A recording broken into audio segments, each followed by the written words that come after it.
शक्तिरूपेण संस्थिता नमस्तस्यै नमस्तस्यै नमस्तस्यै नमो नमः। या देवी सर्वभूतेषु विद्यारूपेण संस्थिता नमस्तस्यै नमस्तस्यै नमस्तस्यै नमो नमः। या देवी सर्वभूतेषु शान्तिरूपेण संस्थिता नमस्तस्यै नमस्तस्यै नमस्तस्यै नमो नमः। नमस्तस्यै नमस्तस्यै नमस्तस्यै नमो नमः।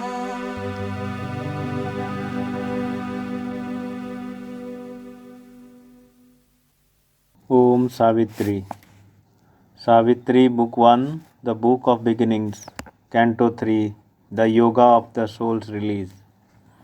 Of all that suffers, to be still unknown, and all that labors vainly to be born, and all the sweetness none will ever taste, and all the beauty that will never be, inaudible to our deaf mortal ears.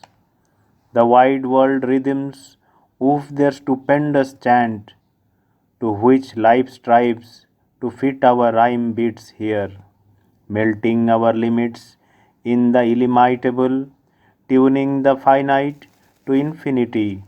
A low muttering rose from the subconscious caves, the stammer of the primal ignorance. Answer to that inarticulate questioning. They are stooped with lightning neck and thunder's wings, a radiant hymn to the inexpressible, and the anthem of the superconscient light. All was revealed, there none can here express. Vision and dream were fables spoken by truth, or symbols more veridical than fact, or were truths enforced by supernatural seals. Immortal eyes approached and looked in his, and beings of many kingdoms neared and spoke.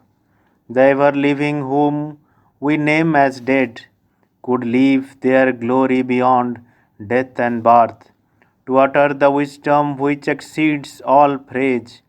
The kings of evil and the kings of good, appellants at the reason's judgment seat, proclaimed the gospel of their opposites, and all believed themselves spokesmen of God. The gods of light and titans of the dark battled for his soul as for a costly prize. In every hour, loosed from the quiver of time, there rose a song of new discovery, a bow-swing's hum of young experiment. Each day was a spiritual romance, as if he was born into a bright new world. Adventure leaped an unexpected friend, and danger brought a keen sweet tang of joy. Each happening was a deep experience.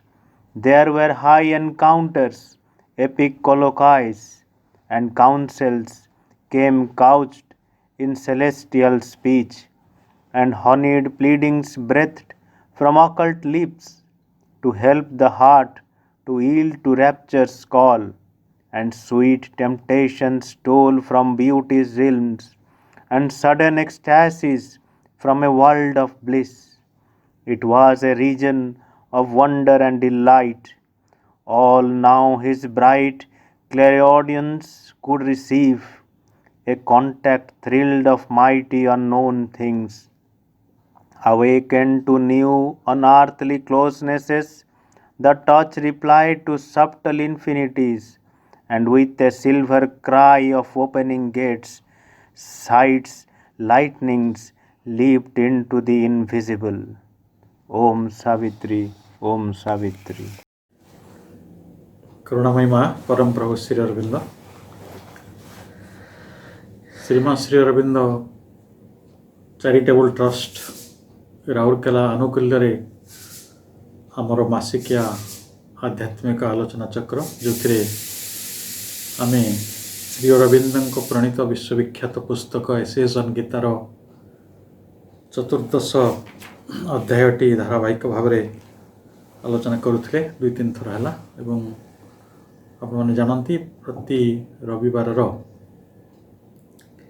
शेष रविवार रे आम संध्या 6 ରୁ 7 ये कार्यक्रमटी को निरंतर भाव में अनेक दिन धरी करी आसुछंती एवं आज आलोचन आम से चतुर्दश अध्याय को आज समापन दिगरे नवा उपसंहार दिगरे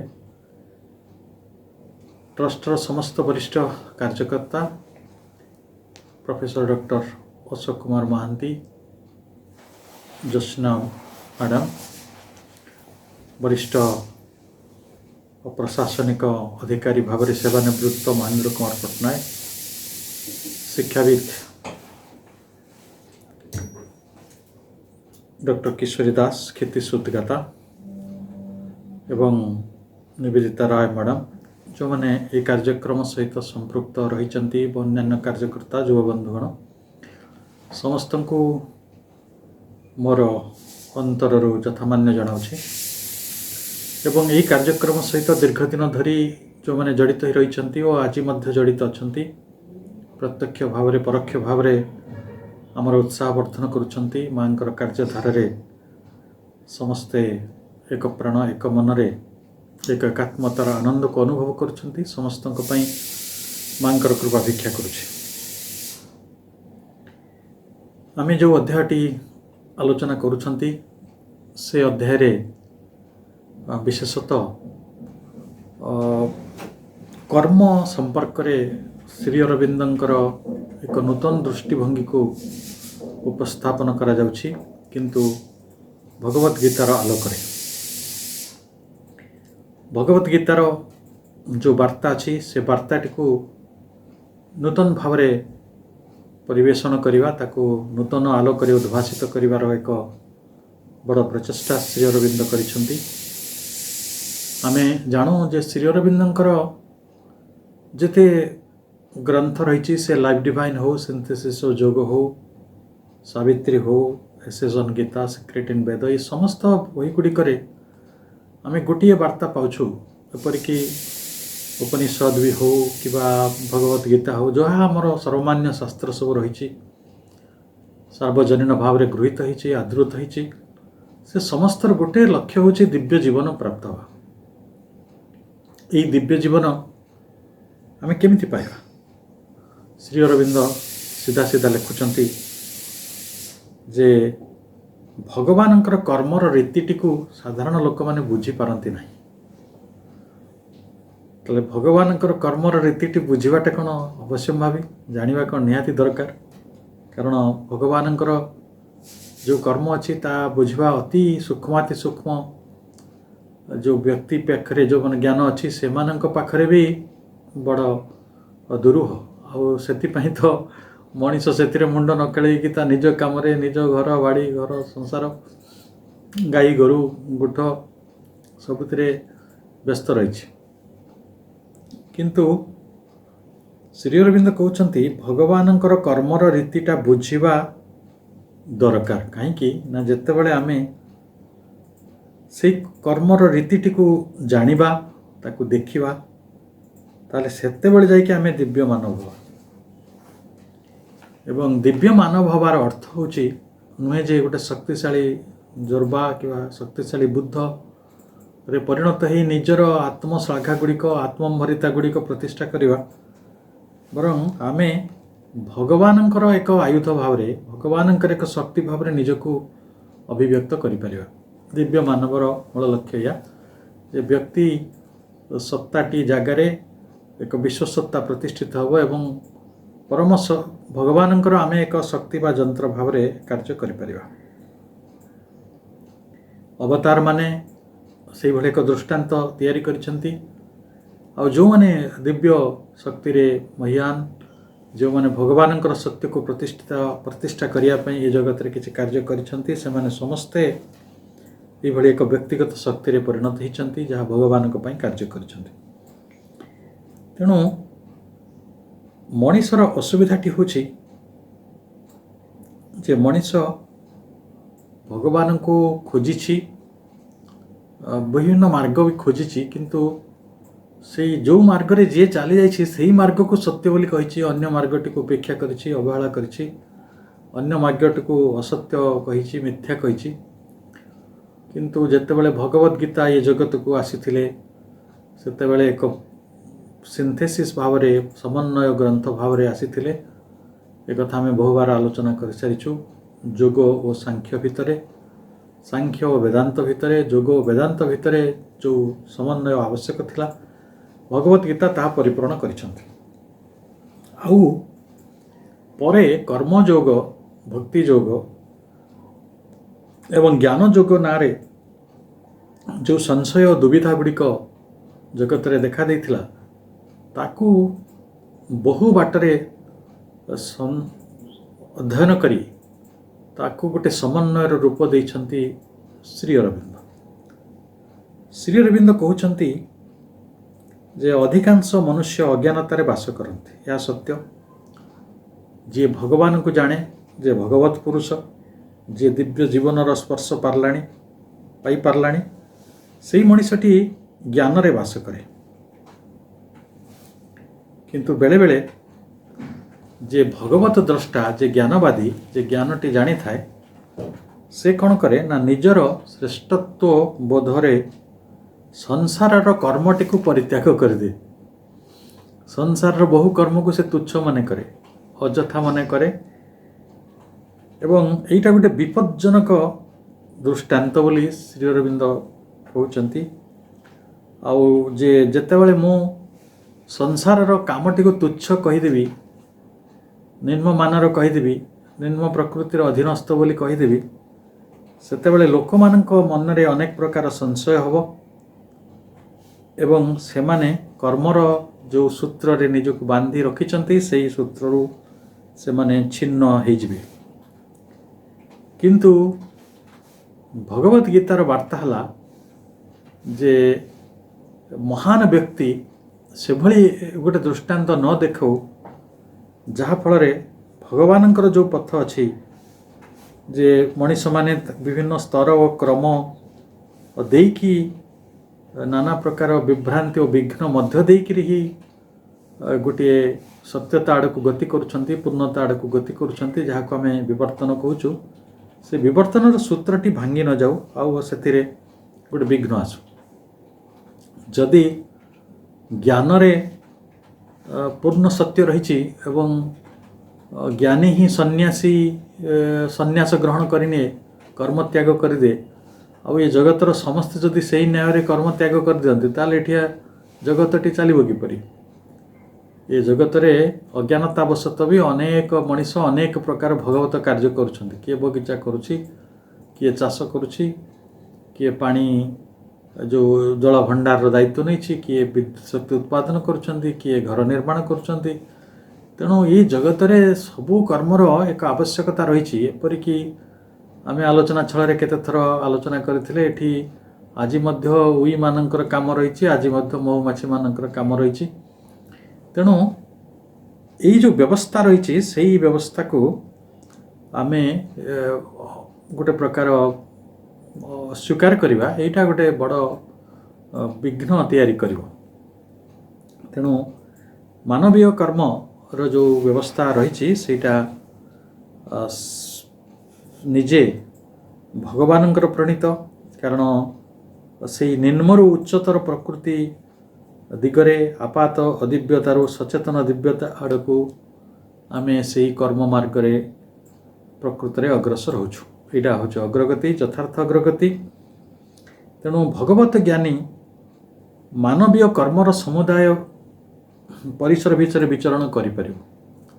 ଆମେ ଜନକ ଋଷିଙ୍କର ଉଦାହରଣ ଜାଣିଛୁ, ଯାଜ୍ଞବଳକ୍ଙ୍କ ଉଦାହରଣ ଜାଣିଛୁ ଯେ ଜଣେ, ଆପଣ ସେ କାହାଣୀ ମନେ ଥିବ ଯେ ଯେତେବେଳେ ଗାର୍ଗୀ ତାଙ୍କୁ ପ୍ରଶ୍ନ କଲେ ଯେ ଯେଉଁମାନେ ସତ୍ ଜ୍ଞାନୀ, ଯେଉଁମାନେ ବ୍ରହ୍ମଜ୍ଞାନୀ, ସେମାନେ ବ୍ରହ୍ମଚର୍ଯ୍ୟ ଆଚରଣ କରିବା ଉଚିତ।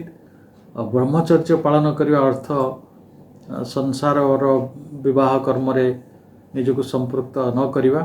ଯାଜ୍ଞବଲ୍କ୍ୟ ତାର କେତେ ଚମତ୍କାର ଉତ୍ତର ଦେଇଛନ୍ତି। ସେ କହୁଛନ୍ତି ଯେ ଆମର ଏଇ ସାଂସାରିକ କର୍ମ ସହିତ ଈଶ୍ୱର ଜ୍ଞାନର କିଛି ପ୍ରକୃତରେ ବାଧା ନାହିଁ, କିନ୍ତୁ ଆମେ କେଉଁ ଦୃଷ୍ଟିକୋଣରୁ ସେ କର୍ମଟି କରୁଛୁ, କେଉଁ ଆଭିମୁଖ୍ୟ ନେଇ ସେ କର୍ମଟି କରୁଛୁ, ତାହା ଉପରେ ସବୁ କଥା ନିର୍ଭର କରୁଛି।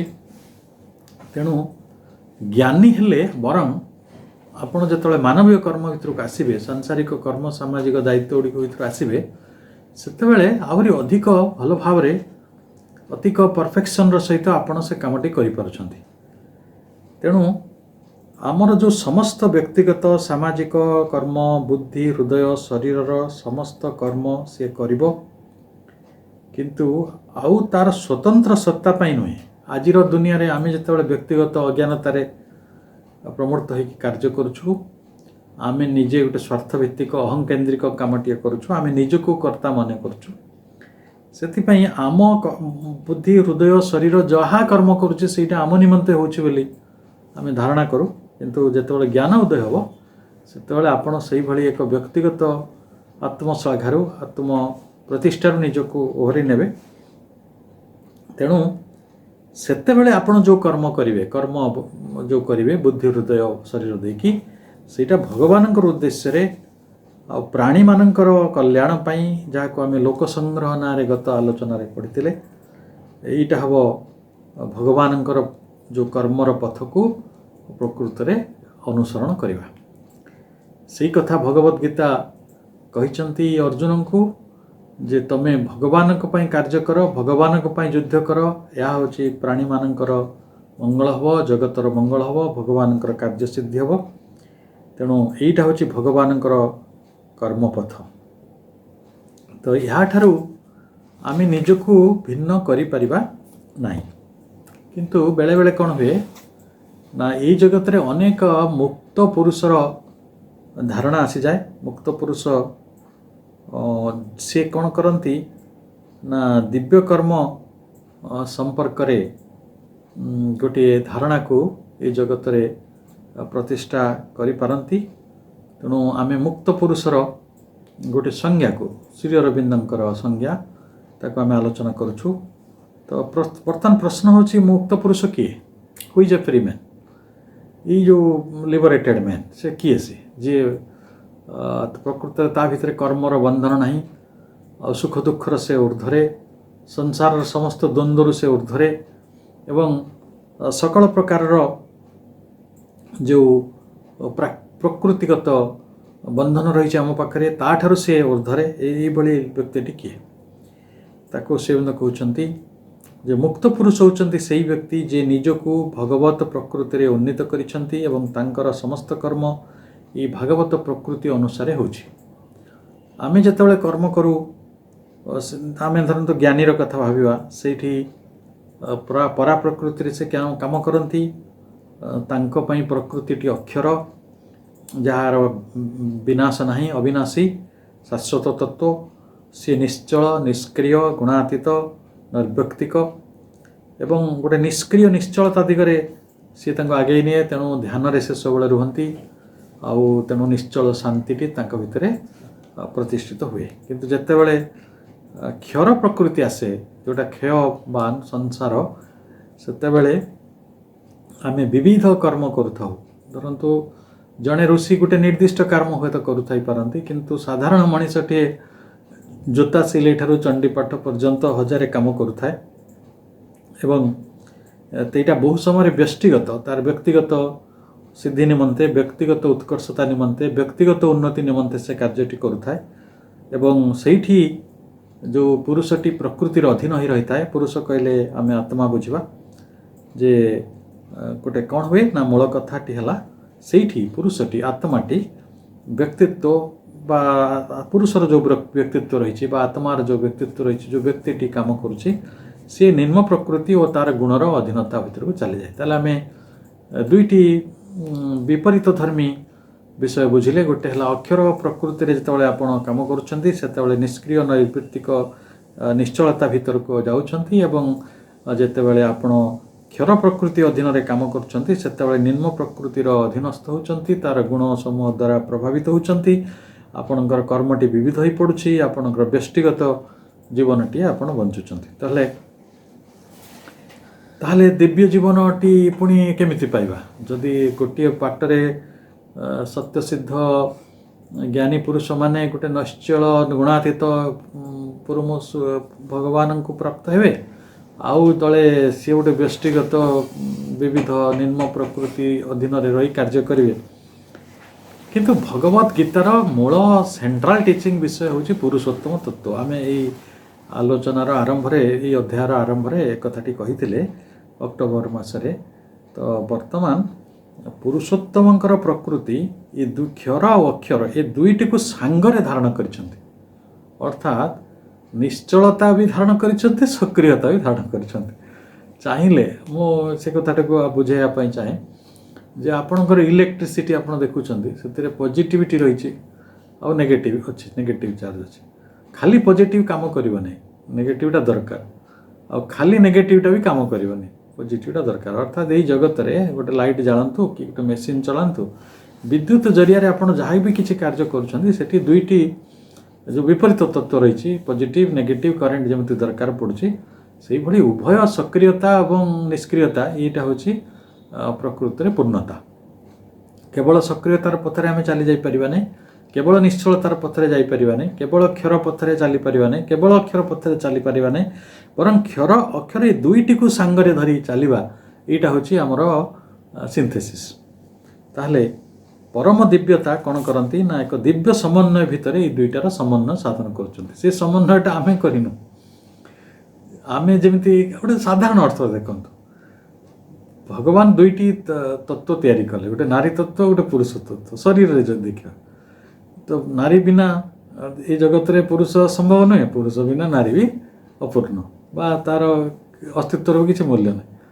କିନ୍ତୁ ଆମେ ଯଦି କେବଳ ଗୋଟିଏ ଦିଗକୁ ଦେଖି ଚାଲିବା ଯେ ପୁରୁଷଟା ହେଉଛି ପ୍ରଧାନ, ନାରୀଟା ଗୌଣ, ବା ନାରୀ ଯଦି ଅପୋଜିଟିଭ୍ ମନେ କରେ ସେଇ ପ୍ରଧାନ, ଅନ୍ୟମାନେ ଗୌଣ, ତାହେଲେ ଇଏ ଗୋଟେ ବଡ଼ ସଙ୍କଟ ମଧ୍ୟକୁ ଆମେ ଗତି କରିବା। ତେଣୁ ସମନ୍ୱୟଟା ହେଉଛି ପ୍ରକୃତରେ ପରମ ରହସ୍ୟ ଏବଂ ସେଇ ରହସ୍ୟଟାକୁ ଶ୍ରୀକୃଷ୍ଣ କହୁଛନ୍ତି ରହସ୍ୟମ୍ ହେ ତଦୁତ୍ତମମ୍। ଆମେ ଯେଉଁ ଭାବୁଛୁ ବ୍ୟକ୍ତିଗତ ସ୍ତରରେ ଆମେ କାମ କରୁଛୁ, ଆମ ନିଜ ପାଇଁ କାମ କରୁଛୁ, କିନ୍ତୁ ପ୍ରକୃତରେ ସେପରି ସମ୍ଭବ ନୁହେଁ। ଆମେ ସମସ୍ତେ ଭଗବାନଙ୍କର ଶକ୍ତିରେ କାର୍ଯ୍ୟ କରୁଛୁ, ଭଗବାନଙ୍କର ମାୟା ଯୋଗମାୟା ଦ୍ୱାରା କାମ କରୁଛୁ ଏବଂ ଏଇ ପ୍ରକୃତି ଭିତରେ ଦେଇ ସେ ଆମକୁ କାମ କରାଇ ନେଉଛନ୍ତି।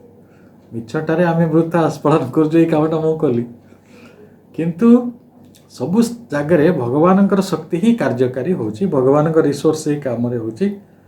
କିନ୍ତୁ ଜ୍ଞାନ ହେଲେ ଆପଣ କ'ଣ ହେବେ, ତା'ର ଊର୍ଦ୍ଧ୍ୱକୁ ଚାଲିଯିବେ ଆଉ ସେଇଥିରେ ଆବଦ୍ଧ ହେବେ ନାହିଁ। ଯଦି ଜ୍ଞାନ ନାହିଁ ତାହେଲେ ଆପଣ କେବଳ କର୍ମରେ ସେ ଯେଉଁ ବ୍ୟକ୍ତି ଭାବଟି ରଖିକି ଆପଣ ଆବଦ୍ଧ ହେଇକି ରହିଥିବେ। ଅର୍ଥାତ୍ ସେ ହେଉଛନ୍ତି, ଭଗବାନ ହେଉଛନ୍ତି କର୍ମର କର୍ତ୍ତା, କିନ୍ତୁ କେହି ତାଙ୍କୁ କର୍ତ୍ତାର ଶ୍ରେୟ ଦିଅନ୍ତି ନାହିଁ। ସେଇ କଥାଟିକୁ ସେ କହୁଛନ୍ତି କର୍ତ୍ତାରମ୍ ଅକର୍ତ୍ତାରମ୍, ମାନେ ମୁଁ ହେଲି କର୍ତ୍ତାମାନଙ୍କର ଅକର୍ତ୍ତା, ବା ଯଦି ଅଲଗା ଅର୍ଥରେ ବୁଝିବେ ଅକର୍ତ୍ତାମାନଙ୍କର କର୍ତ୍ତା। ଭଗବାନଙ୍କୁ ଆମେ ଏଇ ବାଟରେ ବର୍ଣ୍ଣନା କରିପାରିବା। ଆମେ ସବୁ ପ୍ରକୃତରେ ଅକର୍ତ୍ତା, କିନ୍ତୁ ଆମର ଅକର୍ତ୍ତାଙ୍କର କର୍ତ୍ତା କିଏ? ପ୍ରଭୁ। ଅନ୍ୟ ଅର୍ଥରେ ବୁଝିଲେ କର୍ତ୍ତାରମ୍ ଅକର୍ତ୍ତାରମ୍, ତାମାନେ ସିଏ ହେଉଛନ୍ତି କର୍ତ୍ତା, ତାଙ୍କ କର୍ତ୍ତାର ଆମେ ହେଉଛୁ କର୍ତ୍ତା ହେଇକି ରହିଛୁ। ଆମେ ପ୍ରକୃତିରେ କିଛି କରୁନୁ, କିନ୍ତୁ ଆମକୁ ଲାଗୁଛି ଆମେ କରୁଛୁ। ଏଇ ଯେଉଁ ରହସ୍ୟ, ସେଇ ରହସ୍ୟରେ ସେ ଥିବା କାରଣରୁ କର୍ମରେ ସେ ବାନ୍ଧି ହୁଅନ୍ତି ନାହିଁ। ସେ କହୁଛନ୍ତି ଯେ ତସ୍ୟ କର୍ତ୍ତାରମ୍ ଅପି ମାଂ ବିଦ୍ୟ କର୍ତ୍ତାରମ୍ ଅବ୍ୟୟମ୍ ନ ମାଂ କର୍ମାଣି ଲିମ୍ପନ୍ତି ନ ମେ କର୍ମ ଫଳେ ସ୍ପୃହା। ନା ମୁଁ କର୍ମରେ ଲିପ୍ତ ହୁଏ, ନା ମୋର କର୍ମରେ କିଛି ସ୍ପୃହା ରହିଛି। ମୁଁ କେବଳ ଏଇ ଜଗତକୁ ଧାରଣ କରିବା ପାଇଁ, ଏ ଜଗତକୁ ପ୍ରବାହିତ ହେବାକୁ ବା ଏ ଜଗତକୁ ଗୋଟେ ତିଷ୍ଠି ରହିବାକୁ ଯାହା କିଛି କରୁଛି, ଲୋକ କଲ୍ୟାଣ ଅର୍ଥରେ ମୁଁ ସେ କାର୍ଯ୍ୟଟି କରୁଛି। ଏବଂ ଯେହେତୁ ସେଇ ପରମ ପ୍ରଭୁ, ପରମ ପୁରୁଷ, ସେ ହେଉଛନ୍ତି ଗୁଣଶୂନ୍ୟ, ନିର୍ଗୁଣ ଗୁଣୀ। ଏବଂ ଜଣେ କବି ଗୋଟେ ଭଲ କଥାଟା ଲେଖିଥିଲେ, ସିଏ ହେଉଛନ୍ତି ପଥରର କୋମଳତା। ପଥରଟା କ'ଣ କେବେ କୋମଳ ହୋଇପାରିବ? ତେଣୁ ନିର୍ଗୁଣର ସେ ଗୁଣୀ, ଗୁଣୀର ସେ ନିର୍ଗୁଣ। ଯେମିତି ଅକର୍ତ୍ତାରେ ସେ କର୍ତ୍ତା, କର୍ତ୍ତାରେ ସେ ଅକର୍ତ୍ତା। ଏଇ ଯେମିତି ଆମେ ପଢ଼ୁଛୁ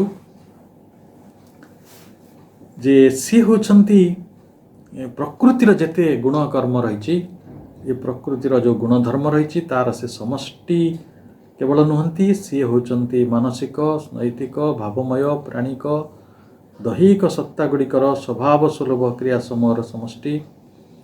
ଯେପରି ଭାବରେ ସେ ଯେଉଁ ପରିମାଣରେ ବିକାଶ କରିବାକୁ ଇଚ୍ଛା କରିବେ ତାକୁ ସେଇ ଭାବରେ ସେ ବିକଶିତ କରିବାକୁ ସକ୍ଷମ।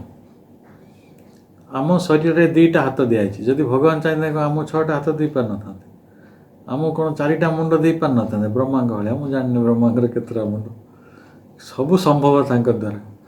ଆମର 2ଟା ଆଖି ଅଛି, ଆମ ଆଖି ଗୁଡ଼ା ଯେଉଁଠି ଅଛି ସେଇଠି ନଥାଇକି ଯଦି ଆମ ହାତରେ ଥାନ୍ତେ ତ ଦ୍ୟାଟ୍ ଇଜ୍ ପସିବଲ୍। ତାଙ୍କ ଆମେ ଯେଉଁ ପ୍ରକାର ହୃଦୟ ଧାରଣ କରୁ, ଯେଉଁ ପ୍ରକାର ଶରୀର ଧାରଣ କରୁ, ଯେଉଁ ପ୍ରକାର ପ୍ରାଣ ଧାରଣ କରୁ, ସେଗୁଡ଼ିକୁ ସମ୍ପୂର୍ଣ୍ଣ ଭାବରେ ତାଙ୍କ ସ୍ୱଭାବ ସୁଲଭ କ୍ରିୟା ସମୂହର ଗୋଟେ ବାଟରେ ସେ ତାକୁ ରଖିଛନ୍ତି। ସେ ହେଉଛନ୍ତି ଗୁଣ ସକଳର ଉତ୍ସ, ସେ ହେଉଛନ୍ତି ଧର୍ମ ସକଳର ଉତ୍ସ, ଏବଂ ତାଙ୍କ ହାତରେ ଏଇ ଜଗତର ବିକାଶ, ଏଇ ଜଗତର ଉଦ୍ଧାର, ଏଇ ଜଗତର ନିୟତି ସବୁକିଛି ନିର୍ଭର କରେ। ଜ୍ଞାନୀ ଖାଲି ଏଇ କଥାଟିକୁ ବୁଝି ଯାଇଥାଏ, ବୁଝିବା ପରେ କର୍ମ ତ୍ୟାଗ କରିବା କିଛି ଆବଶ୍ୟକତା ନାହିଁ। ବୁଝିବା ପରେ ସିଏ ଆହୁରି ଯଥାର୍ଥ ଭାବରେ କର୍ମ କରିପାରିବ। ଶ୍ରୀ ଅରବିନ୍ଦ କ'ଣ ଏ କଥା ଜାଣିସାରିଥିଲେ, ଶ୍ରୀକୃଷ୍ଣ ନିଜେ ଜାଣିଥିଲେ, ମା ବି ଜାଣିଥିଲେ। ତ ସେମାନେ କେମିତି କର୍ମ କରୁଥିଲେ ନା, ତାଙ୍କ କର୍ମରେ କିଭଳି ପୂର୍ଣ୍ଣତା ରହିଥିଲା, ତାଙ୍କ କର୍ମରେ କିଭଳି ଦିବ୍ୟତା ରହିଥିଲା। ଏଇଟା ହେଉଛି ଦିବ୍ୟ କର୍ମର ନୀତି। ଆମେ ଭାବୁଛୁ ଏଇ ଜଗତର ସବୁ ସମ୍ବନ୍ଧ ଗୁଡ଼ାକ ଆମର, ଆମେ ସବୁ ସମ୍ବନ୍ଧ ସ୍ଥାପନ କରୁଛୁ। ସବୁ ନେତାମାନେ କୁହନ୍ତି ଆମେ we are connecting with people. ଆରେ ଭାଇ, ତମେ ଯେଉଁ କନେକ୍ଟ କରୁଛ ଯେଉଁ ଶକ୍ତି ବଳରେ, ତମ ବାଣୀ ବଳରେ, ତମ ଜ୍ଞାନ ବଳରେ, ତମର ଚାରିସ୍ମା ଯେଉଁ ଗୋଟେ ପ୍ରକାର ସୂକ୍ଷ୍ମ ବୁଦ୍ଧି ବଳରେ, ଇଏ ସମସ୍ତ କିଛି ତାଙ୍କର ଗୋଟେ ଗିଫ୍ଟ। ତେଣୁ ଏଠି ସିଏ ସବୁ ପ୍ରକାର ସମ୍ବନ୍ଧ ସ୍ଥାପନ କରିବାକୁ ସକ୍ଷମ। ଗୋଟେ ସ୍ଥାନରେ ସେ କହିଛନ୍ତି, ମୁଁ ହେଲି ବନ୍ଧୁ, ମୁଁ ସଖା, ମୁଁ ପ୍ରେମିକ, ମୁଁ ଖେଳର ସାଥୀ, ମୁଁ ପଥ ପ୍ରଦର୍ଶକ, ମୁଁ ଗୁରୁ, ମୁଁ ପ୍ରଭୁ, ଜ୍ଞାନଦାତା, ଆନନ୍ଦଦାତା, ଶରଣ ସୁହୃତ। ସେ ହେଉଛନ୍ତି ଶରଣ, ସେ ହେଉଛନ୍ତି ସୁହୃତ, ସେ ହେଉଛନ୍ତି ନିବାସ। ତେଣୁ ଆମେ ତାଙ୍କୁ ଶ୍ରୀନିବାସ ନାଁରେ ଡାକୁଛୁ। ତେଣୁ ଏଇ ଯେଉଁ ସବୁ କଥା ଯିଏ କରିପାରୁଛନ୍ତି, କିନ୍ତୁ ତା ମଧ୍ୟରେ ସିଏ ନିର୍ଲିପ୍ତ। ତେଣୁ ଇଏ ହେଲା ଭଗବତ ଜ୍ଞାନ। ବ୍ୟକ୍ତି ହୋଇକି ମଧ୍ୟ ସେ ନିର୍ବ୍ୟକ୍ତିକ ହୋଇପାରିବେ, କଠୋର ହୋଇକି ମଧ୍ୟ ସେ କୋମଳ ହୋଇପାରିବେ। ତେଣୁ ଏଇ କଥାଟିକୁ ଆଲୋଚନା କଲେ ଆମକୁ ବେଶୀ କିଛି ଲାଭ ହେବନି, କାରଣ ଭଗବାନଙ୍କର ଯେଉଁ ବିରାଟ ଶକ୍ତି ସାମର୍ଥ୍ୟ ତାକୁ ରହିଛି, ତାର ଆଲୋଚନା କରିବା ଆମର ପ୍ରକୃତରେ ଆମ ସାମର୍ଥ୍ୟର ବାହାରେ। ସେଇ କଥାଟିକୁ ମୁଁ ଗୋଟେ ପାଠଚକ୍ରରେ ଆପଣମାନଙ୍କୁ କହିଥିଲି ଯେ ମହମ୍ମଦ ଗୋଟେ ଭଲ କଥା କହୁଥିଲେ ଯେ ଯଦି 7ଟା ଯାକ ସାଗର ବା ଏ ଜଗତ ସମୂହରେ ଯେତେ ସାଗର ଅଛନ୍ତି ସବୁଗୁଡ଼ା ସିଆହି ହେଇଯାନ୍ତି, କାଳି ହେଇଯାନ୍ତି, ଆଉ ପର୍ବତ ଗୁଡ଼ିକ ଯଦି କଲମ ହେଇଯାନ୍ତି, ଆଉ ଆକାଶ ଯଦି କାଗଜ ହେଇଯାଏ, ତାହେଲେ ଆମେ ଯଦି ଚାହିଁବା ଭଗବାନଙ୍କର ସେ ଗୁଣଟିକୁ ବର୍ଣ୍ଣନା କରିପାରିବା ନାହିଁ। ମୁଁ ଭାବୁଛି ଏହାଠାରୁ ଭଲ ଶକ୍ତିଶାଳୀ କଥା କିଛି ନାହିଁ ଭଗବାନଙ୍କ ସମ୍ପର୍କରେ। କିନ୍ତୁ ମନୁଷ୍ୟ ସେଇ ଆଦର୍ଶରେ ସନ୍ତୁଷ୍ଟ ହୁଏ, ଭଗବାନଙ୍କ ଆଦର୍ଶରେ ମଣିଷ ସନ୍ତୁଷ୍ଟ ହୁଏ ନାହିଁ। ସିଧା କଥା। ମୁଁ ଏଇଟା କାହିଁକି ଭଗବାନଙ୍କର ଆଦର୍ଶଟା ଆପଣମାନଙ୍କ ଆଗରେ କହିଲି ନାହିଁ, ଏଇଥିପାଇଁ କହୁନାହିଁ ଯେ ସେଇଟା ବେଶୀ କିଛି ଆମର କାମରେ ଆସିବନି। କାହିଁକି? ମଣିଷ କେଉଁଟାକୁ ନେଇ ଆଧାର କରେ, ତାର ବେଶଟା କ'ଣ? ତାର ନିଜର ବୁଦ୍ଧି, ନିଜର ହୃଦୟ, ନିଜର ନୈତିକ ଆଦର୍ଶ ତାକୁ ଯେତିକି ବାଟ ନେବ, ସେ ଯାହା ଶିଖିଛି, ଯେଉଁଥିରେ ସେ ଅଭ୍ୟସ୍ତ, ଯେଉଁ ବାଟରେ ସେ ଜୀବନ ବଞ୍ଚୁଛି, ବରଂ ସେଇଟାକୁ ନେଇ ସନ୍ତୁଷ୍ଟ ହୁଏ। ଶ୍ରୀଅରବିନ୍ଦ କହନ୍ତି ଯେ ସେ ଏପରି କିଛି ଆଦର୍ଶ ଚାହେଁ ଯାହାକୁ ତାର ମନ, ପ୍ରାଣ, ଦେହର କ୍ରିୟା ମଧ୍ୟରେ ସିଏ କ'ଣ କରିପାରିବ? ଅନୁସରଣ କରିପାରିବ। ମୁଁ ଆପଣଙ୍କୁ ଗୋଟେ ଭଲ ଉଦାହରଣ ଦେବାକୁ ଚାହୁଁଛି। ଜଣେ ଗୁରୁ ଯିବେ, ସିଏ କ'ଣ କରିବେ ନା ଭଗବାନଙ୍କର କଥା କହିବେ।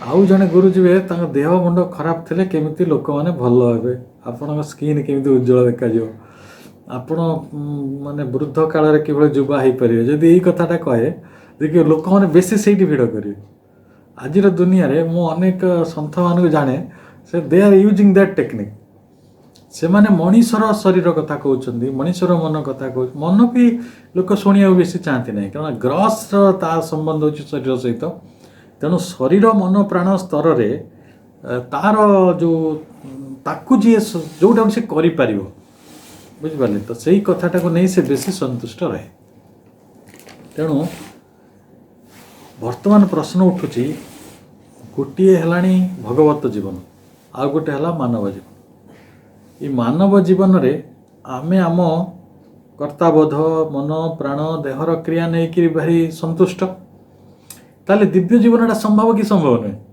बर्तमान गुरुतर प्रश्न से भगवत जीवनटी आसब किपरि भगवत जीवन आसब जे आमर मानवीय प्रकृति अनुजाई आमर मानवीय पूर्णता आसब तेणु आम निराश हबार ना आम एकाथरे स्वर्ग को डेई पड़ानी यही जगत भितर दे प्रत्येक मनुष्य निज व्यक्तित्वर धारा अनुजाई निजर स्वधर्म अनुजाई से जत्न करेंगे जन को घास भल घास काटिया भल घास काट जन को भल गाई गाधोई आसे भल गाई गाधोईद जन को गुहाल भल सफा कर से गुहाल भल सफा करद तीन जन जाक मिसिक भल क्षीर पाइपर यही तो व्यवस्था आमे जिते चाष करती बगीचा करती स्कूल तैयारी करती जड़े स्कूल रे केते प्रकार कर्मी अच्छा आम घर मानक केते प्रकार कर्मी अच्छा समस्तंकर सामर्थ्य गोटे प्रकार नुहे किंतु आमे समस्ते निज निज कर्म अनुसार निज निजर स्वधर्म अनुसार स्वधर्म कहले ये निजर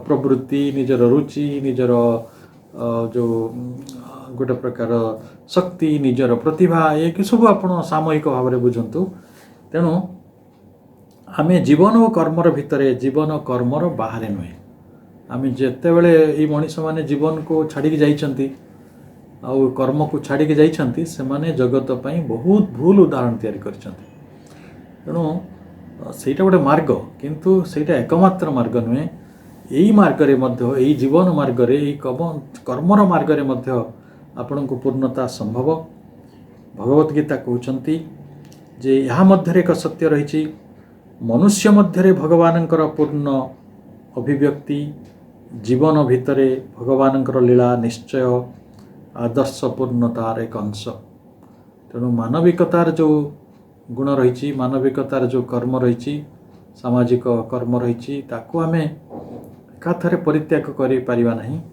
ताहारी मध्य देई आम पूर्णता लाभ करिवार एक आग्रह को रखिबा आम आदर्श को निश्चय आग को नौथुबा ताही आमर आग्रह मनीष साधारण मनीष जी तार कामना वासनार जीवन भितर निज मन प्राण शरीर भितर नाना प्रकार अस्थिरता द्वंद्व जंत्रणा भोग करुछि से मनीष मध्य यही प्रकृतिर अधीन हो कर्म करुछि एवं सेटा तार गोटे प्रकार नीति ही से प्रकार अभ्यस्त होछि ता भितर से एडजस्ट करुछि ताकू ही जीवन कहूँ एवं से भावुची I am too practical too rational किंतु जो मैंने सन्यासी ग्रहण कले बा जो मैंने शांतिर पथरे ये मनुष्य तार कर्म गुड़ी को प्रति विमुख हेले से माने सब भूल करिसंती ए प्रकार गोटे परिस्थिति रही किंतु जो समन्वय स्थिति आसीबो आमे यही मनुष्यचित जो जो कर्म गुड़िक रही आहरी अधिक गभीर भाव में अनुभव करिपारिबा ताको अधिक प्रांजल भाव व्याख्या करिपारिबा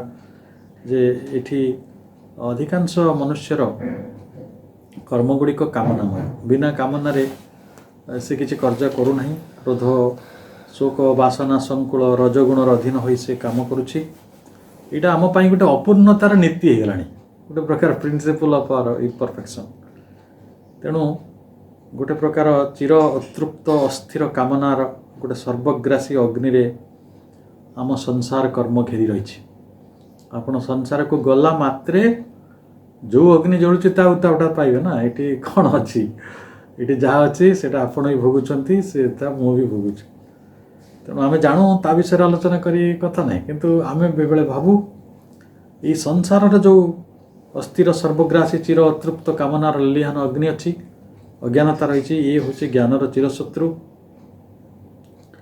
एवं धुआं अग्नि को धूली दर्पण को आच्छादित कला भली ଯେମିତି ଆମେ କହିଥିଲେ ଧୂମେନା ବ୍ରିୟତେ ବହ୍ନି ଯଥାଦର୍ଶୋ ମଲେନ ଚ ଯଥାଲେନାବୃतो ଗର୍ଭସ୍ତଥା ତେଦେନ ଆବୃତମ୍।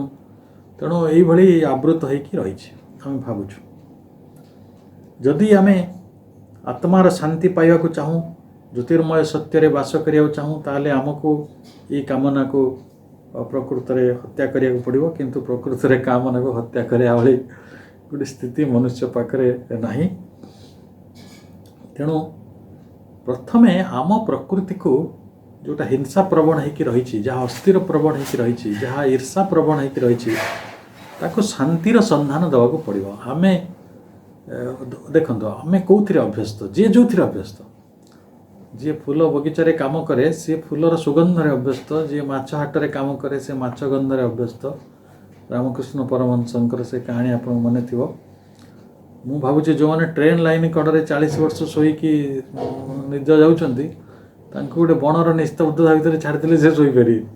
ଏଇଟା ଗୋଟେ ଅଭ୍ୟାସର କଥା।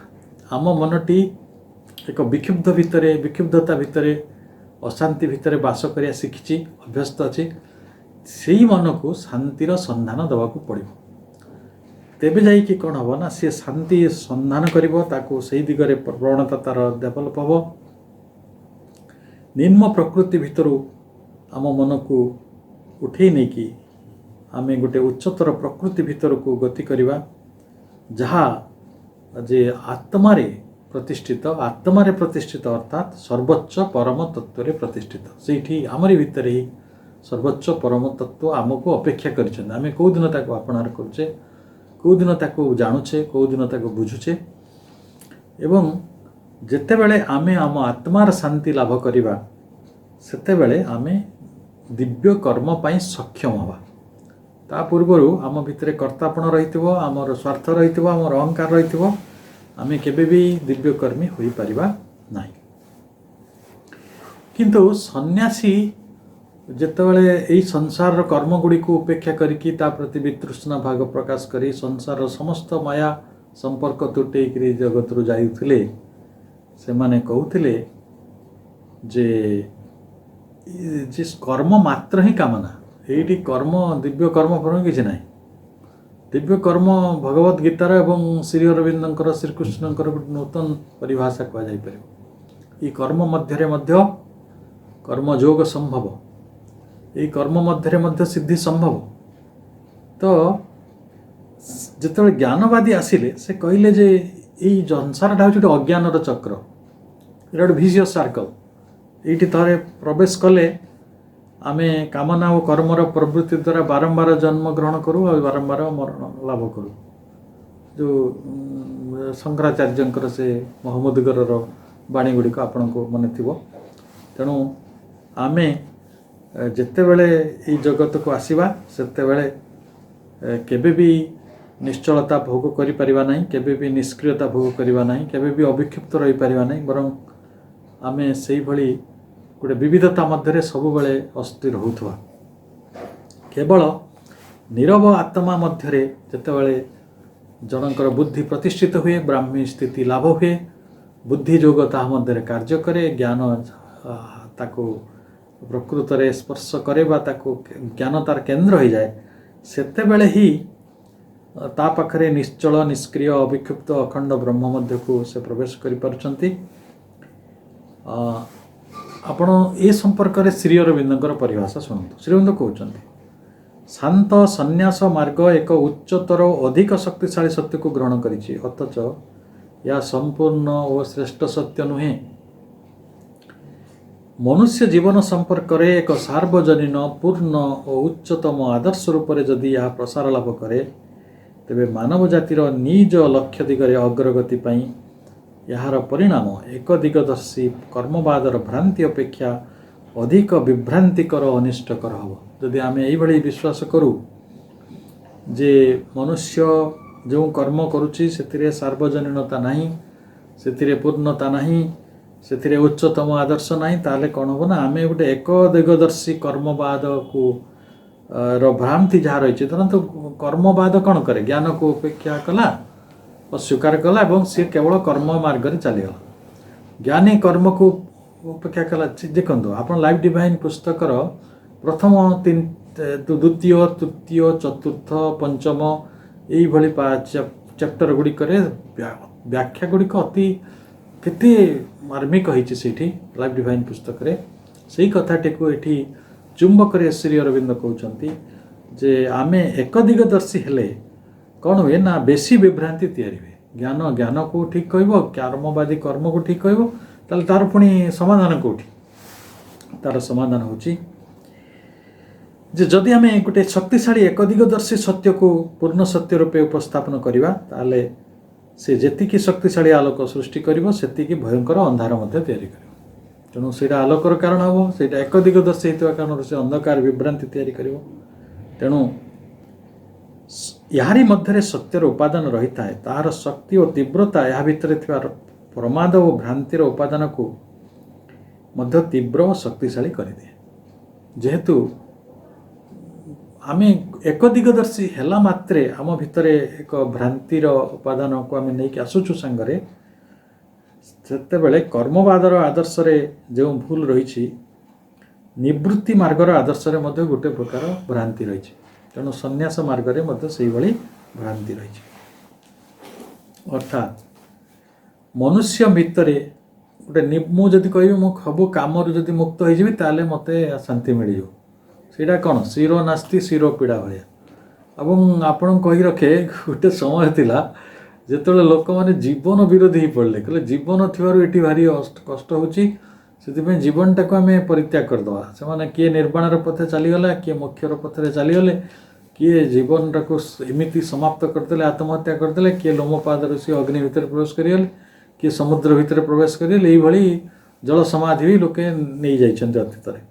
କିନ୍ତୁ ଆମେ ଏଇଟା ବୁଝିବା ଉଚିତ ଯେ କର୍ମ ପ୍ରବଣତାର ପ୍ରବୃତ୍ତି ପଛରେ ଯେଉଁ ପ୍ରକାର ଗୋଟେ ପ୍ରବୃତ୍ତି ରହିଛି, ନିବୃତ୍ତିମୂଳକ ଶାନ୍ତିରେ ମଧ୍ୟ ସେଇଭଳି ଗୋଟେ ପ୍ରବୃତ୍ତି ରହିଛି। ଏଇଟା ଗୋଟେ ଏକ ଦିଗଦର୍ଶୀ ଅନ୍ଧକାର। ତାହେଲେ ସତ୍ୟଟି କ'ଣ? ଭଗବାନଙ୍କର ଉପସ୍ଥିତି ମାନବ ଜାତିର ସମସ୍ତ କର୍ମ ମଧ୍ୟରେ ରହିଛି। ଧର ମଣିଷ କହିବ ମୁଁ ପିନ୍ଧିବିନି, ମୁଁ ଖାଇବିନି, କିନ୍ତୁ ଆପଣ ପଣ୍ଡିଚେରୀ ଆଶ୍ରମ ଯାଇକି ଦେଖନ୍ତୁ, ସେଇଠି ମନୁଷ୍ୟର ସମସ୍ତ ସୁଖ ସୁବିଧା ଗୁଡ଼ିକ, ମନୁଷ୍ୟ ପାଇଁ ଯେତିକି ଲିଜର ଦରକାର, ମନୁଷ୍ୟ ପାଇଁ ଯେତିକି ଫ୍ରିଡ଼ମ୍ ଦରକାର, ମନୁଷ୍ୟ ପାଇଁ ଯେତିକି କମ୍ଫର୍ଟ ଦରକାର, ସବୁ ଏପରିକି ଦରକାର ପଡ଼ିଲେ ବିଜ୍ଞାନର ସହଯୋଗ ନେଇ ଆଶ୍ରମଟି ଗଢ଼ୁଛି। ସେଇ ଯେଉଁ ସର୍ବତ୍ୟାଗୀ ସନ୍ନ୍ୟାସୀ ଯିଏ ବକଳ ପିନ୍ଧିକି ଜଙ୍ଗଲରେ ରହୁଥିଲା ଧ୍ୱନି କରିକି ଯଜ୍ଞ କରିକି, ସେଇ ମଣିଷ ନୁହେଁ। ତେଣୁ ଆମ ପାଇଁ ସବୁଠାରୁ ବଡ଼ କଥାଟି ହେଲା ଯେ ଦିବ୍ୟ ମାନବ ବା ଯେଉଁ ଭଗବତ ପ୍ରକୃତି ଯାହାଙ୍କ ଭିତରେ ପ୍ରବେଶ କରୁଛି, ସିଏ କ'ଣ କରିବେ ନା ଯେତେବେଳେ କର୍ମ କରିବେ ସେ କର୍ମଟା ଭଗବାନଙ୍କ ଭଳି କରିବେ। ସେ କର୍ମଟି ଏଇ ଜଗତରେ ଆମେ କାହିଁକି ସେତିକି ଭଲ ପାଇପାରୁନୁ ଯେତିକି ସିଷ୍ଟର ନିବେଦିତା ଭଲ ପାଇପାରୁଥିଲେ? ଆମେ କାହିଁକି ସେତିକି ଭଲ ପାଇପାରୁନୁ ଯେତିକି ଆମେ ମଦର ତେରେସା ଭଲ ପାଇପାରୁଥିଲେ? ଯେତିକି ଏମିତି ପୃଥିବୀରେ ଅନେକ ପ୍ରେମିକ ମନୁଷ୍ୟ ଅଛନ୍ତି, ସନ୍ଥ ଅଛନ୍ତି, ଯେଉଁମାନଙ୍କର ପ୍ରେମର ପରାକାଷ୍ଠା ବା ତାଙ୍କର ଯେଉଁ ବ୍ୟକ୍ତିତ୍ୱର ପ୍ରଭାବଟିକୁ ଆମ ସମସ୍ତଙ୍କ ପାଇଁ ଅକଳ୍ପନୀୟ। ତାଙ୍କର ଶକ୍ତି ସାମର୍ଥ୍ୟ ସବୁ କେଉଁଠୁ ଆସୁଛି ନା ସେମାନେ ଗୋଟେ ନିଜକୁ ନୈଷ୍କର୍ମ୍ୟ ଭାତରେ ଛାଡ଼ି ଦେଇନାହାନ୍ତି। ତାଙ୍କର ଜ୍ଞାନ ଅଛି, ଅନୁଭବ ଅଛି, ସେମାନେ ଭଗବାନଙ୍କର କର୍ମଟିକୁ ବୁଝିଛନ୍ତି, କିନ୍ତୁ ତାକୁ ସନ୍ନ୍ୟାସର ନୈଷ୍କର୍ମ୍ୟ ମାର୍ଗକୁ ନେଇଯାଇନାହାନ୍ତି, ନିବୃତ୍ତିର ମାର୍ଗକୁ ନେଇନାହାନ୍ତି। ତେଣୁ ଅଜ୍ଞାନତାରେ ରହିଥିବା ମନୁଷ୍ୟ ଭିତରେ ମଧ୍ୟ ଭଗବାନ କାର୍ଯ୍ୟ କରୁଛନ୍ତି। ଏଇଟା ହେଉଛି ଗୋଟେ ପରମ ସତ୍ୟ। ଯେଉଁ ଜିନିଷଟାକୁ ଆମେ ତୁଚ୍ଛ ମନେ କରୁ, ହେୟ ମନେ କରୁ, ଅବହେଳା କରୁ, ଭାବୁ ଇଏ ମୂର୍ଖ, ଇଏ ଗୋଟେ ଅଜ୍ଞାନୀ, ଇଏ ଗୋଟେ ମୁଁ ମାନେ ଗୋଟେ କ'ଣ ଆମେ ସବୁ ଆଡ଼ଜେକ୍ଟିଭ୍ ଲଗାଉ। ଆଧ୍ୟାତ୍ମିକ ଜଗତରେ ଥିବା ଲୋକମାନଙ୍କର, ସାଧାରଣ ମଣିଷମାନଙ୍କର କର୍ମକୁ ଅପେକ୍ଷା କରିବା ଓ ତାଙ୍କୁ ତୁଚ୍ଛ ମନେ କରିବା ଗୋଟେ ବଡ଼ ଅଭ୍ୟାସ। ଅର୍ଥାତ୍ ଯଦି ଆମେ ଭଗବାନ ଜ୍ଞାନରେ ବି ମନୁଷ୍ୟ ଭିତରେ କାର୍ଯ୍ୟ କରୁଛନ୍ତି ଆଉ ଅଜ୍ଞାନରେ ରହିଥିବା ମନୁଷ୍ୟ ଭିତରେ ବି ଭଗବାନ କାର୍ଯ୍ୟ କରୁଛନ୍ତି। ଏଇଟା ହେଉଛି ମୁଁ ଭାବୁଛି ଏଇଟା କି ସେଣ୍ଟେନ୍ସ। ଅଜ୍ଞାନରେ ରହିଥିବା ମନୁଷ୍ୟ ଭିତରେ ଭଗବାନ କାର୍ଯ୍ୟ କରୁଛନ୍ତି, ଜ୍ଞାନରେ ରହିଥିବା ମନୁଷ୍ୟ ଭିତରେ ମଧ୍ୟ ଭଗବାନ କାର୍ଯ୍ୟ କରୁଛନ୍ତି। ଯଦି ଏଇଟା ଆମେ ଜାଣିପାରୁ ତାହେଲେ ଆମର ଆତ୍ମାର ସର୍ବୋତ୍ତମ କଲ୍ୟାଣ ସମ୍ଭବ ହେବ। ସେଇଟା ହେଉଛି ପୂର୍ଣ୍ଣତାର ସର୍ତ୍ତ। ତାଙ୍କୁ କେବଳ ବିଶ୍ୱାତୀତ ଶାନ୍ତି ଓ ନିରବତା ରୂପରେ ଜାଣିବା ଉପଲବ୍ଧି କରିବା ସବୁ କିଛି ନୁହେଁ। ଯେଉଁ ରହସ୍ୟ ଜାଣିବାକୁ ହେବ ତାହା ହେଉଛି ଏକ ସଙ୍ଗରେ ଅଜାତ ଶାଶ୍ୱତ ଭଗବାନଙ୍କର ରହସ୍ୟ, ପୁଣି ତାଙ୍କର ଦିବ୍ୟ ଜନ୍ମ ଓ କର୍ମର ରହସ୍ୟ। ଜନ୍ମ କର୍ମ ଚ ମେ ଦିବ୍ୟମ୍, ସେ ଜନ୍ମରେ ଦିବ୍ୟ, କର୍ମରେ ଦିବ୍ୟ। ତେଣୁ ଭଗବାନଙ୍କୁ ଯେଉଁମାନେ ଏଇ ଦିବ୍ୟ ରୂପରେ ଜାଣନ୍ତି, ତ ସେମାନେ କର୍ମ ଦ୍ୱାରା ଆବଦ୍ଧ ହୁଅନ୍ତି ନାହିଁ, କର୍ମ ବନ୍ଧନରେ ପଡ଼ନ୍ତି ନାହିଁ। ଜନ୍ମ କର୍ମ ଚ ମେ ଦିବ୍ୟମ୍ ଏବଂ ଯୋ ବ୍ୟକ୍ତି ତତ୍ତ୍ୱତ, ଯେ ତତ୍ତ୍ୱତ ଏକଥା ଜାଣିଥାନ୍ତି, ତ୍ୟକ୍ତା ଦେହଂ ପୁନର୍ଜନ୍ମ ନ ଏତି ମାମିତି ସୋ ଅର୍ଜୁନ। ସେ କେବଳ ଦେହ ତ୍ୟାଗ କଲେ ମଧ୍ୟ, ସିଏ ଆଉ ଥରେ ପୁନର୍ଜନ୍ମ ନେଲେ ମଧ୍ୟ ସିଏ ପୁନର୍ଜନ୍ମ ନ ଇତି, ତାଙ୍କର ପୁନର୍ଜନ୍ମ ହୁଏ ନାହିଁ। ସେ କଥାଟି କୁହାଯାଉଛି ଯେ ସେ କର୍ମ ବନ୍ଧନର ଜନ୍ମଚକ୍ରରୁ ଗୋଟେ ପ୍ରକାର ମୁକ୍ତି ହେଇଯାନ୍ତି। ଅର୍ଥାତ୍ କର୍ମ ଓ ବାସନାର ବନ୍ଧନରୁ ପୁନର୍ଜନ୍ମରୁ ଚକ୍ରରୁ ମୁକ୍ତି ପାଇବା ଯଦି ଗୋଟେ ଆଦର୍ଶ ହେଇଥାଏ ଜ୍ଞାନର, ତାହେଲେ ତାହା ସମ୍ଭବ ହେବ କେବଳ ଯେତେବେଳେ ଭଗବାନଙ୍କର ଯେଉଁ କର୍ମ ଚକ୍ର ରହିଛି, ଭଗବାନଙ୍କର ଜନ୍ମ, ଭଗବାନଙ୍କର କର୍ମକୁ ସିଏ ବୁଝିପାରିବ। ତେଣୁ ଏହା ହିଁ ବାଣୀ ଯେ ମୋର ଏହି ଦିବ୍ୟ ଜନ୍ମ ଓ ଦିବ୍ୟ କର୍ମକୁ ଯଥାର୍ଥ ଭାବରେ ଜାଣିବା, ଏଇଟା ହେଉଛି ଗୋଟେ ଜ୍ଞାନ। ତେଣୁ ଭଗବାନ କେବଳ ଯେ ଏଇଠି ଜ୍ଞାନର ପରିଚାଳନା କରିଛନ୍ତି, ଜ୍ଞାନର ପ୍ରବର୍ତ୍ତନ କରିଛନ୍ତି ତା ନୁହେଁ, କର୍ମର ପ୍ରବର୍ତ୍ତନ କରିଛନ୍ତି, କର୍ମର ମଧ୍ୟ ପରିଚାଳନା କରିଛନ୍ତି। ତେଣୁ ଜ୍ଞାନ ଆଉ କର୍ମ, ଗୋଟେ ବୈଜ୍ଞାନିକଙ୍କ ପାଖରେ ଜ୍ଞାନ ଅଛି, ସିଏ ତାକୁ କର୍ମରେ ପରିଣତ କରିପାରୁଛନ୍ତି। ତେଣୁ ଜ୍ଞାନ ଓ କର୍ମ ଏ ଦୁଇଟିର ସଂସିଦ୍ଧିରେ, ଦୁଇଟିର ସମନ୍ୱୟରେ ଏହି ଜଗତର କଲ୍ୟାଣ ହେଇଛି, ହେଉଛି ଏବଂ ହେବ ମଧ୍ୟ।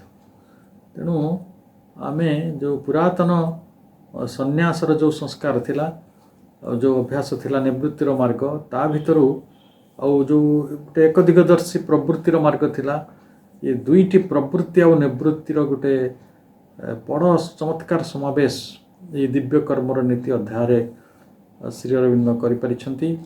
ଏବଂ ସେ କଥା କହିବାକୁ ଚାହାନ୍ତି ଯେ ଭଗବତ କର୍ମକୁ ଆମକୁ ବୁଝିବାକୁ ହେବ, ଭଗବତ କର୍ମକୁ ଜାଣିବାକୁ ପଡ଼ିବ, ଏବଂ ତେବେ ଯାଇ ଆମେ ଭଗବତ ଅଭିମୁଖୀ କର୍ମ କରିପାରିବା ଏବଂ ଆମେ ଦିବ୍ୟ ଜୀବନ ପ୍ରତିଷ୍ଠା କରିବାରେ ଜଣେ ସହାୟକ ଯନ୍ତ୍ର ଭାବରେ କାର୍ଯ୍ୟ କରିପାରିବା। ନହେଲେ ଆମେ କର୍ମଟି ନିଜ ପାଇଁ କରୁଛେ ବୋଲି ଧରାପଡ଼ୁଥିବ, କିନ୍ତୁ ପ୍ରକୃତରେ ଆମେ ସମସ୍ତ କର୍ମଟି ଭଗବାନଙ୍କ ଉଦ୍ଦେଶ୍ୟରେ କରୁଛନ୍ତି। ଏଇ କଥାଟା ଜାଣିଯିବାଟା ବୋଧେ ଜ୍ଞାନର ମାର୍ଗ।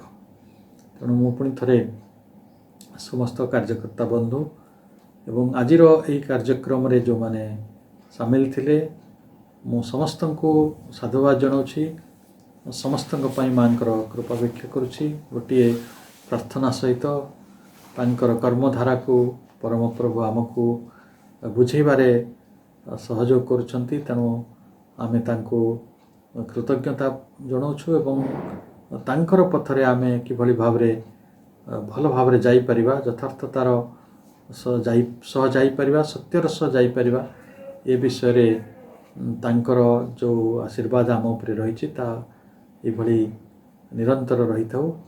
ଆମର ସମସ୍ତ କୃତଜ୍ଞତା ସହିତ ଆଜିର କାର୍ଯ୍ୟକ୍ରମକୁ ମୁଁ ଏଠି ରଖୁଛି। ଧନ୍ୟବାଦ।